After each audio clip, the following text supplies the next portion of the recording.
Depuis une paisible ville du Mali, le Mali c'est un pays très vaste. 1 241 238 km², nous avons de nombreuses villes. La jeune Française qui croyait pouvoir couper le sommeil à tous les Maliens à travers son groupe terroriste Al-Qaïda est en train d'échouer lamentablement. Peuple d'Afrique, pour une des rares fois au Mali actuellement, question d'électricité en train d'être stabilisée progressivement. Approvisionnement en eau, en électricité, nous sommes en train de stabiliser tout cela. Et puis le front même, nous sommes en train de neutraliser les terreaux. C'est au même moment, pendant ce temps, que les autorités du Mali ont acheté un avion, un Boeing. Et depuis là, nous voyons que les France-Africains n'ont plus le sommeil. Ça ne va pas. Ils sont en train de chialer, ils sont en train d'aboyer un peu partout. Peuple d'Afrique, tant qu'ils souffrent, nous prenons du plaisir dans leur souffrance, ça c'est très normal. Nous sommes achetés un avion présidentiel. Et je ne vois rien d'anormal. Nous sommes un très grand pays, un peuple fort. Et pourquoi on achète un avion présidentiel? Parce qu'Emmanuel Macron, de toutes les façons, avait envoyé ses terreurs à Al-Qaïda attaquer un avion qui était stationné juste là, qui n'avait rien à voir. Comme ça. Et juste après, pour leur montrer que le Mali, c'est le Mali, nous avons acheté un avion. Mais à la grande différence, même marque d'avion, mais cette fois-ci, un avion beaucoup plus confortable pour son excellence. Le général 5 étoiles, président de la République du Mali. Autrefois, il y a plusieurs années de cela, autour de 10 ans, l'avion précédent qu'ils avaient acheté, jusqu'à présent, il y a un procès à cours, un procès autour de la surfacturation. On parlait des montants, je ne sais pas, entre 19 et 20 milliards, en tout cas, quelque chose comme ça. Mais cet avion qu'on vient d'acheter, malgré les temps passés, les temps écoulés, 10 ans, au moins 10 ans, l'avion est à 15,6 milliards. Donc, nous avons fait une économie de plus de 4 milliards, si je ne me trompe pas. Ce sont les chiffres. Donc, nous avons acheté ça à un coût beaucoup plus réduit et un avion encore beaucoup plus confortable. Au lieu de s'en réjouir, Serge Daniel et son équipe depuis hier soir. J'ai même vu Serge Daniel tweeter quelque part qu'il est en train de vérifier les chiffres et il va nous revenir. J'ai dit, mais attends, tu es malien jusqu'à ce point? Pendant ce temps chez vous en France là-bas, puisque c'est la DGC qui met ces messieurs en mission, vous avez perdu plus de 116,85 hectares de forêt. Les camps militaires de Souj, près de 190 hectares touchés par les flammes.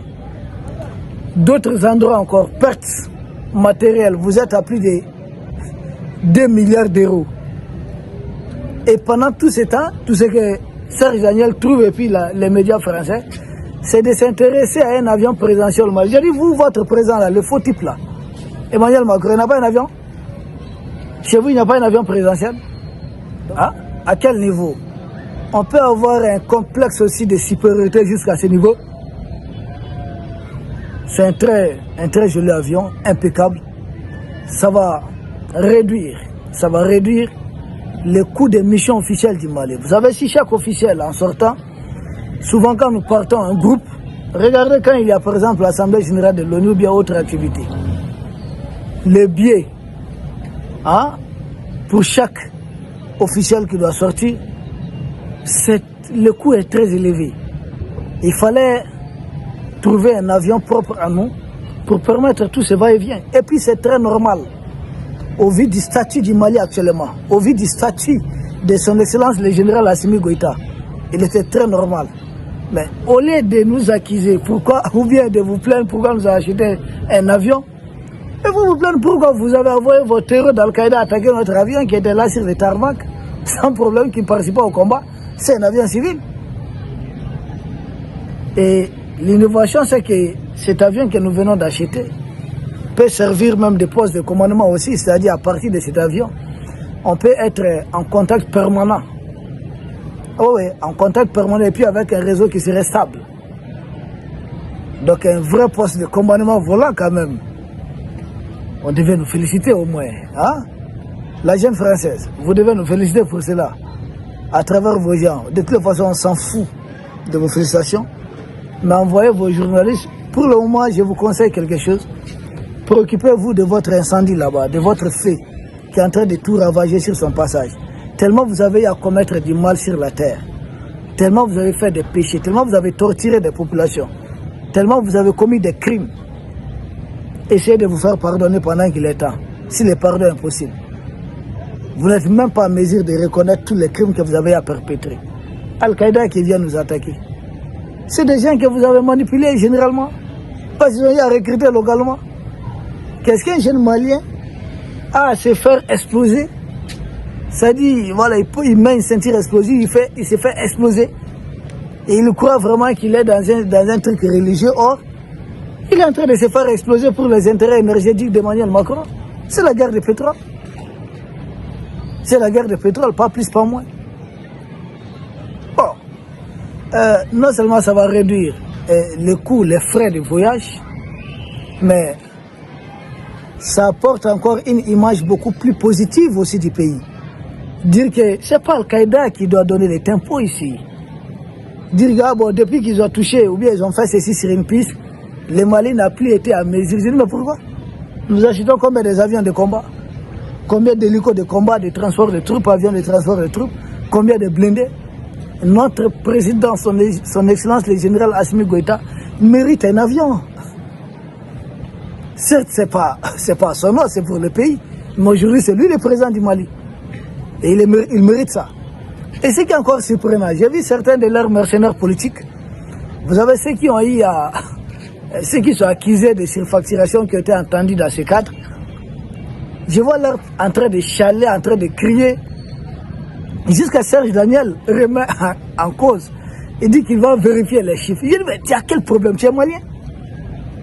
Tu as quel problème avec les Maliens? On dit qu'il a été naturalisé. Mais ça ne veut pas être un malien, Serge Daniel.